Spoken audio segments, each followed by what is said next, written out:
Welcome to Behind the Line, where we pull back the curtain on the challenges facing first responders and frontline workers. The work you do is unique, and so are the stresses that go with it. Join me as we tackle key issues to reduce risks for burnout, and as we work to support you in doing the job you love without sacrificing being the kind of person you want to be. Hey there, and welcome back to Behind the Line. I'm your host, Lindsay Foss. I'm a clinical counselor specializing in trauma therapy, and after over a decade working with first responders and frontline workers around issues like burnout, compassion fatigue, PTSD, and related OSIs, I've become a passionate wellness advocate and educator for those who sacrifice so much for our communities out on the front lines. Behind the Line is a place for us to talk about the real life behind-the-scenes challenges facing you on the front lines. I created this podcast with the hope of bringing easy access to skills for wellness, allowing you to find greater sustainability both on the job and off. We are continuing on in our series on daring leadership. We started this series a few weeks ago, and we're walking through the research and wisdom shared by Brené in her book, Dare to Lead, and talking about how we can transform first response and frontline workplace cultures and broken systems by being the change we wish to see. We're working at equipping ourselves with tools to really shape and influence the system from the inside out. I hope that by now you've found some other Rebel Alliance members to team up with within your own workplace setting to take this in together and find ways to personalize the tools to your specific workplace dynamics and challenges. There's strength in numbers, and it's good to have others to lean on who get what we're trying to do and why it matters so much to us. Why it matters so much to us is a big piece of what we're going to be talking about and focusing on today. If you remember, in her research, Brené Brown identifies 4 areas that define daring leadership. These include a willingness to rumble with vulnerability, living into our values, braving trust, and learning to rise. For the last 2 weeks, we focused on skills connected to rumbling with vulnerability and the associated skills for empathy. Today, we're diving into what it means to live into our values and how this shapes daring leadership and wholehearted cultures in workplace settings.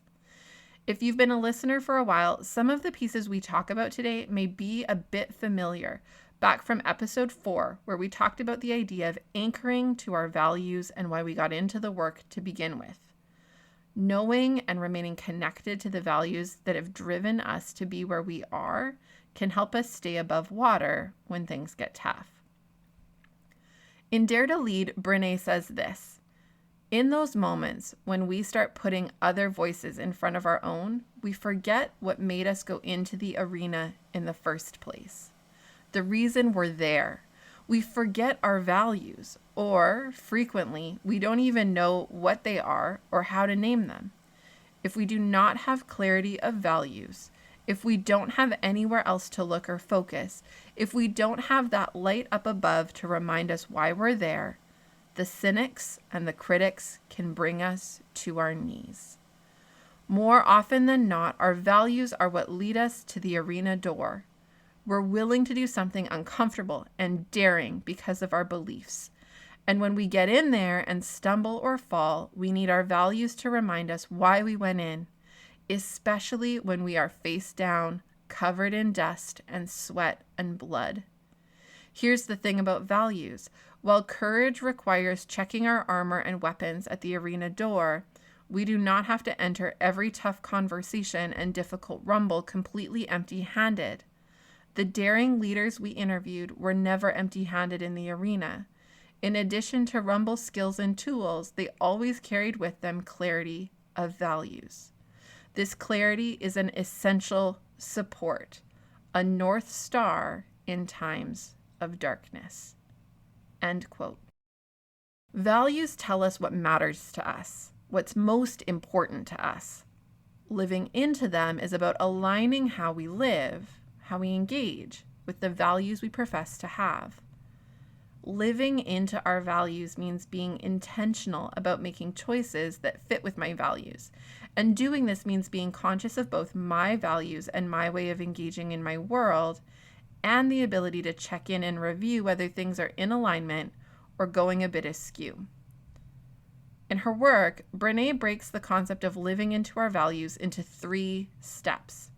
These are pieces that we can and should work at right now to develop conscious awareness of what matters to us most, how it informs our work, and ways we either are or are not living into these so that we can work at being intentional and adjusting toward alignment. Step 1, we can't live into values that we can't name. Okay, it is impossible to be aligned with something you don't know or can't name. We need to be able to take the time to make our values a conscious level thing, not just something we assume operates in the background. We also need to be able to call it something to be able to interact with it well. Language is important. Now, don't get caught in thinking of 1,000 different values you hold. And don't get twisted up in working out which ones are personal and which ones are professional. At the end of the day, what you value at the very, very core will always transcend all aspects of who you are and will not be tied to one or the other, personal or professional. Your values are yours. They don't bend and twist with changing situations or environments. Our behaviors can, but then that's exactly what has us either living into or out of our values. In her book, Brené offers a list of values that her organization uses, and she suggests an activity to choose 1 or 2 of them, the ones that really are at the core and heart of who you are and what's important to you. I've included a link to the list in the show notes. It comes from her free resources and downloads on her website, daretolead.brenebrown.com. When you get a chance, I'd really encourage you to snag it from our show notes or from her website and work to narrow down your values to just 1 or 2 of the words listed here. Of this process, Brené says this: our values should be so crystallized in our mind, so infallible, so precise and clear and unassailable that they don't feel like a choice. They are simply a definition of who we are in our lives.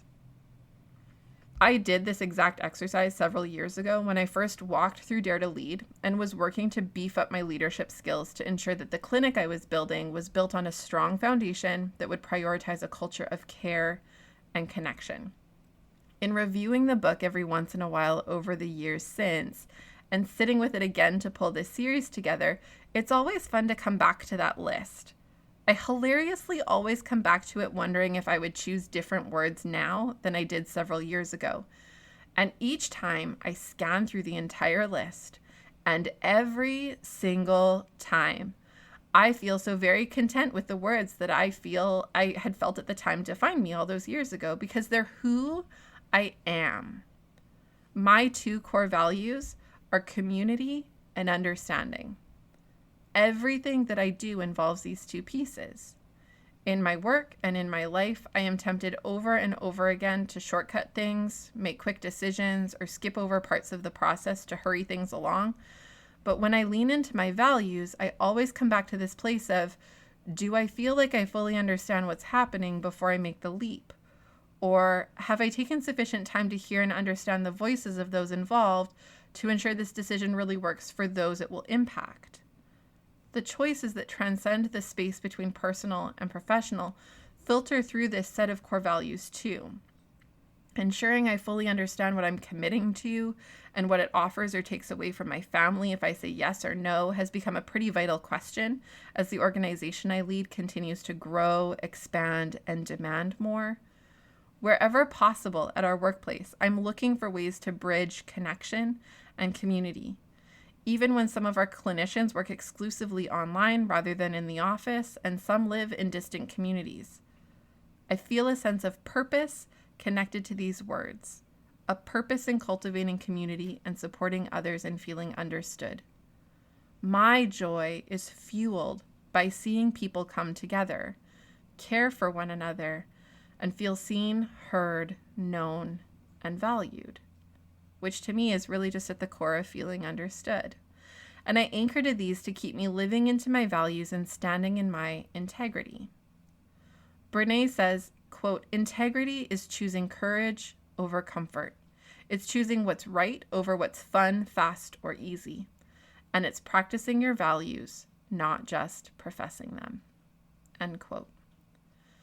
As you work through identifying your core values, be careful not to be lured towards words that you've been coached to be or to value. Go for the ones that really speak to you and about you as you truly are. Brené instructs that you can ask yourself these 3 questions to help guide the process. Number 1, does this define me? Number 2, is this who I am at my best? And number 3, is this a filter that I use to make hard decisions? Don't feel like you have to scramble to write those down. You'll find them in the show notes. Okay, this carries us into step 2, taking values from BS to behavior. This step is really all about how the rubber hits the road.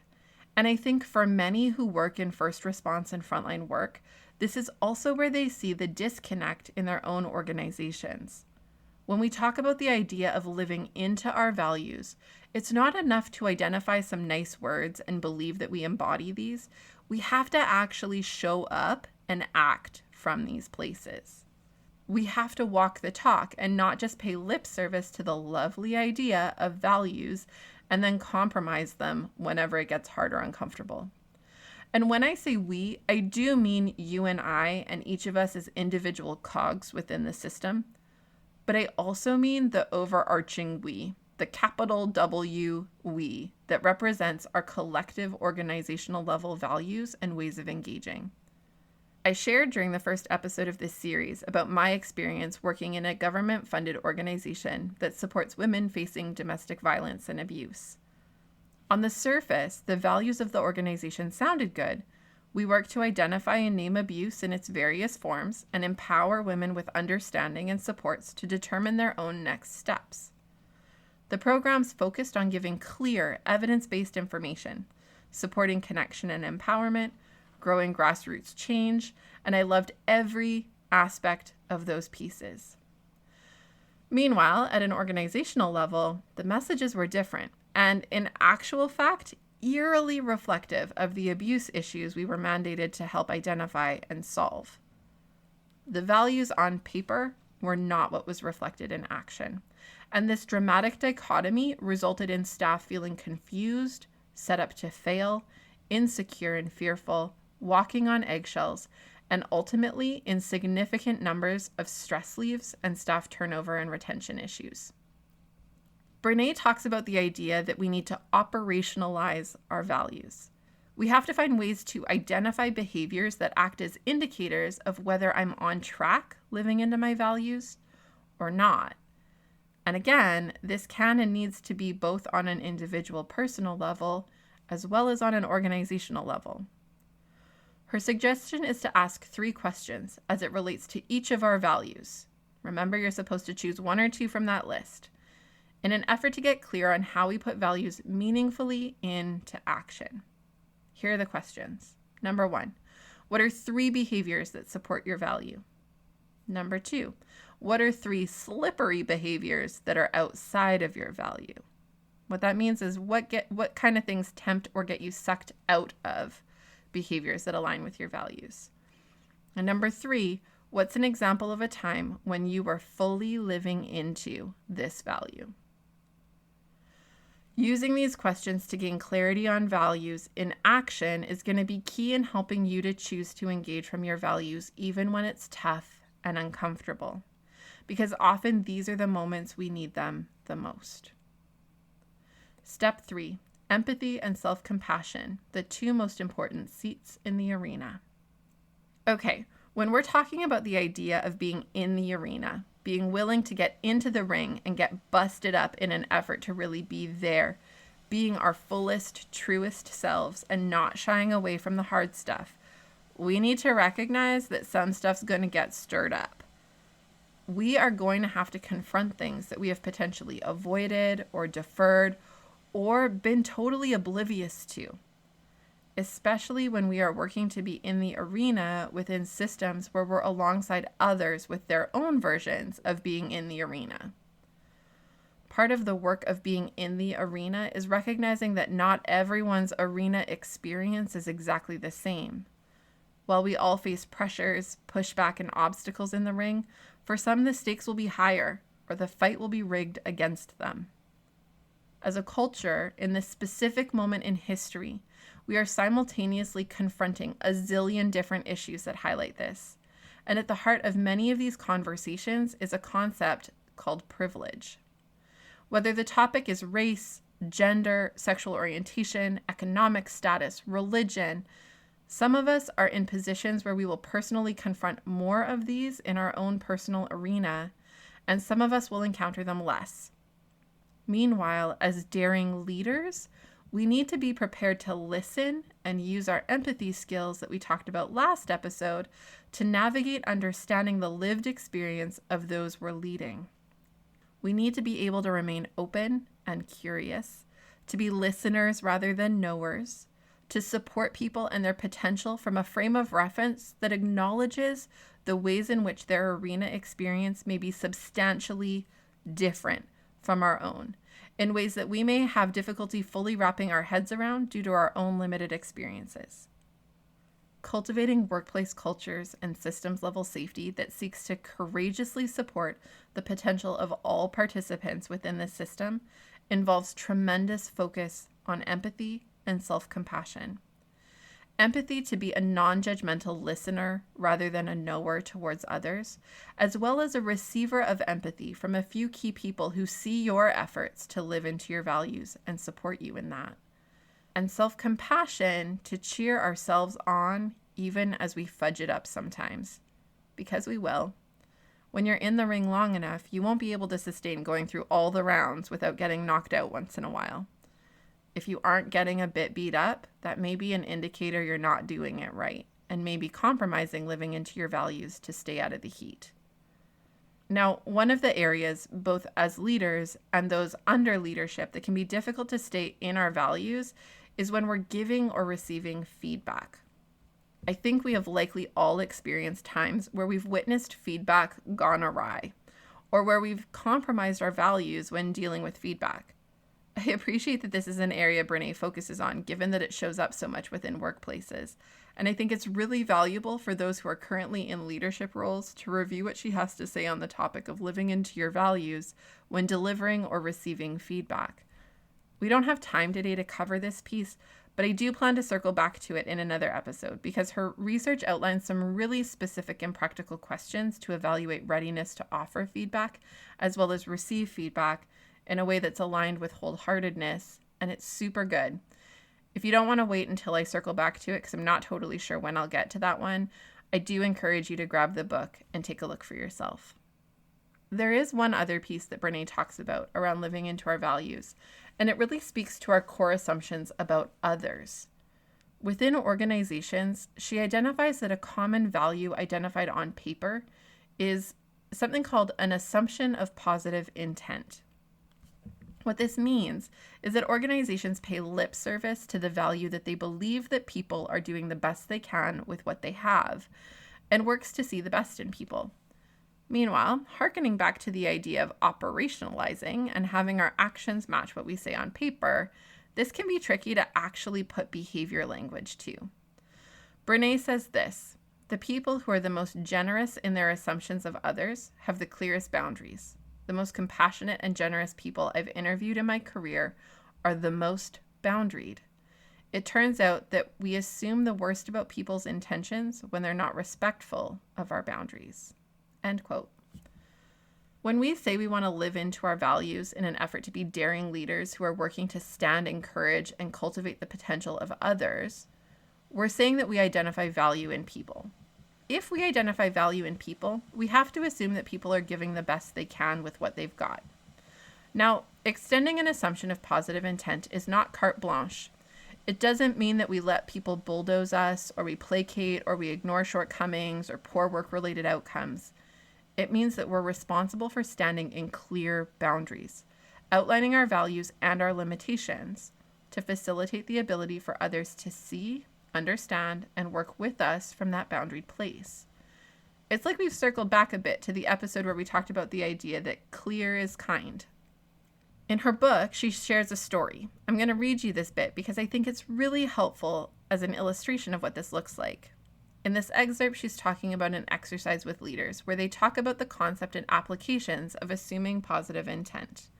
And in this scenario, she's speaking with a group from West Point, which, for those who don't know, is the oldest of the United States military academies.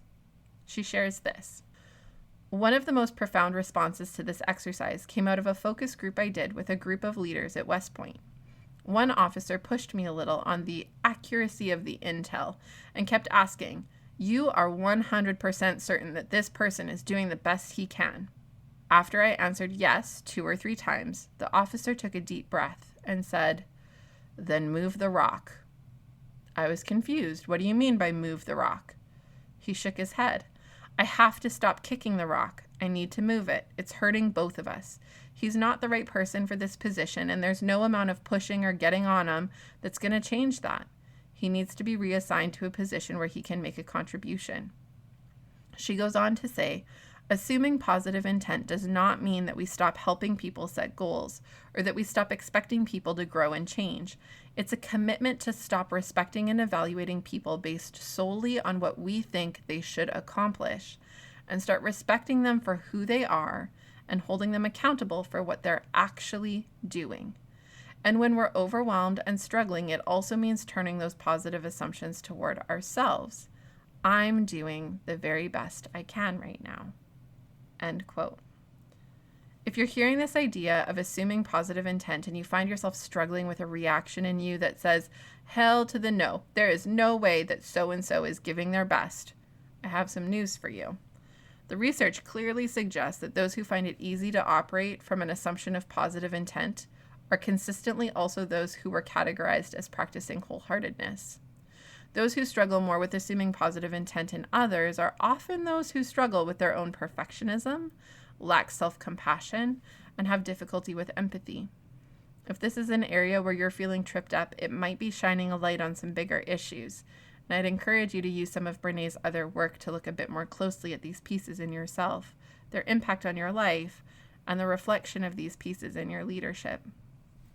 I'm not sure if you know, but every single episode we post links to additional resources, and during this series this includes much of Brené's work, as well as downloadable resources in a weekly episode challenge, where we challenge you to think about and apply what we've talked about that week. As you work to grow into the areas we're talking about around leadership and the other topics we cover throughout this podcast, be sure to take a look at the show notes that can be found on our website to deepen your learning and personalize the topics. My assumption of positive intent is that you are here because you are committed to making a difference for yourself, for others, and for the system and world at large. I know this about you because I'm right in there with you. Thanks for choosing to spend some of your time here with me, learning and growing our skills together. I truly believe we can make a difference, and I'm grateful for your bravery in showing up and venturing into the arena with me. We're going to continue breaking down daring leadership next time, so I'll see you back here soon. As always, please rate, comment, and share the podcast with those in your life who you think would benefit. We're grateful to those who have been encouraging their workplaces to promote the podcast through their staff newsletters, to their employee assistance services, and to their union groups. The further we spread these messages, the faster we can revolutionize the systems we're in, and the more we can do it together. Stay in the ring, keep showing up, and until next time, stay safe.